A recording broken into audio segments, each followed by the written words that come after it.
گزشتہ سال گھریلو صارفین کے لیے جس قدر گیس کا انتظام کیا گیا ہے، مستقبل میں بجلی اور گیس کی قلت کم ہوگی اور بجلی کی قیمتوں میں بھی کمی ہوگی۔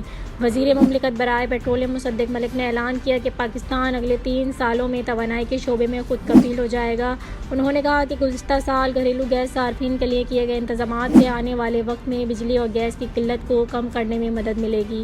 انہوں نے ایک نیوز کانفرنس میں کہا کہ مریم نواز کی بریت اللہ کی لاٹھی خاموش ہے کی مثال ہے۔ ہر طرف ڈنڈے کی بازگشت سنائی دی اور نیب پروسیکیوٹرز کی بار بار درخواست کے باوجود کوئی ثبوت فراہم نہ کیا جا سکا۔ عدالت مصدق ملک نے اب سوال کیا کہ NICL کے 24 ارب اور معلم جبہ کے اربوں روپے کے اسکینڈل کا کیا ہوا؟ خدا کے گھر میں خدا کو برا بھلا کہنے والے کہاں ہیں؟ کل کے اجلاس میں عمران خان نے حلف اٹھایا، ہٹلر کے اشارے پر انہیں ہٹلر کہا گیا ہے، اس کو رویے کہتے ہیں۔ انہوں نے کہا کہ گزشتہ سال گیس کی مقدار کا انتظام کر لیا ہے۔ پاکستان 3 سال تک توانائی کے شعبے میں خود کفیل ہو جائے گا۔ آنے والے وقت میں پاکستان میں بجلی کی قیمتیں بھی کم ہوں گی۔ اس سے پہلے بھی 1.2 کیوبک فیکٹریاں لگ چکی تھیں۔ آنے والے وقت میں بجلی اور گیس کی کمی کو کم کیا جائے گا۔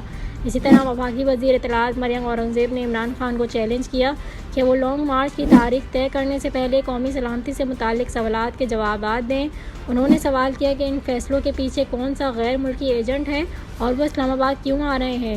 آپ نے کہا سیلاب زدگان کی مدد کرنے کے بجائے لانگ مارچ کی تیاری کر رہے ہیں، معیشت کو تباہ کر رہے ہیں۔ یہ کون سا غیر ملکی ایجنٹ ہے جس نے 20,000 ارب کا جھوٹا اسلام آباد کا تاریخی قرضہ لیا؟ مریم اورنگزیب نے کہا کہ پاکستان کی معیشت کو دیوالیہ کرنے کی سازش کرنے والے غیر ملکی ایجنٹ اسلام آباد میں بھی ایسا ہی کر رہے ہیں۔ وزیر اطلاعات نے کہا کہ عدلیہ کو درپیش حالیہ خطرات اور اداروں کو سیاست میں گھسیٹنے کی کوششیں اسلام آباد سے آ رہی ہیں۔ انہوں نے کہا کہ ان اقدامات کی وجہ سے 9.5 لاکھ لوگ اپنی نوکریوں سے ہاتھ دھو بیٹھے ہیں اور 2 کروڑ لوگ غربت کی زندگی گزار رہے ہیں۔ انہوں نے سوال کیا کہ کشمیر فروش کا غیر ملکی ایجنٹ اسلام آباد کیا کرنے آ رہا ہے؟ ہیرنی کی کرپشن کا ملزم اسلام آباد آ کر کیا کر رہا ہے؟ توشہ خانہ کا چور اسلام آباد آ کر کیا کرنے جا رہا ہے؟ پہلے ان سوالوں کا جوابات دیں، پھر عمران خان لانگ مارچ کا اعلان کریں۔